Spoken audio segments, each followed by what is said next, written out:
මේ මගේ වම් අත පැත්තෙන් තියෙන බස් රථය තමයි එදා මහා ව්‍යසනයක් ඇති කරපු බස් රථය. මේ බස් එකේ මගින් 69 දෙනෙක් පැමිණියා.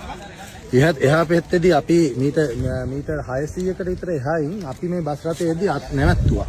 ටිකෝ යන්න එපා කොහොමත් මේ ගමන යන්න බෑ ඔයාලා අතරමං වෙනවා කියලා. හැබැයි මේ රියදුරා කිසි දෙයක් ඇහුවේ නැහැ. අපි කියන දේ ඇහුවේ නැහැ. මොහුගේ හිතමත මොහු මේ ජීවිත ටිකත් අරගෙන මෙතනට ඇවිල්ලා මෙතනදී ඔහු මේ ජීවිත ටික අනුතරටපත් කරේ.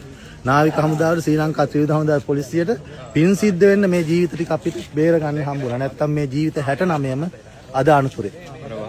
ඔව් මේ තමයි මේ ජීවිත 69ම ආරක්ෂා කරපු වහලය.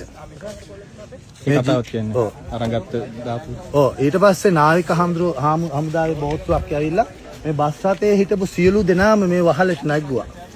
ඔවුන් අරගෙන ඔවුන්ගේ ජීවිත 48ක කාලයක් වඩා කාලයක් ආරක්ෂා කරලා නේවි එක යුද හමුදාව ත්‍රිවිධ හමුදාව පොලිසිය සියලු දෙනාම එකතු වෙලා තමයි මේ ජීවිත ටික ඔවුන්ගේ ජීවිත ගැන හිතන්නේ නැතුව තමයි කටයුතු කරලා මේ ජීවිත ටික බේරගත්තේ.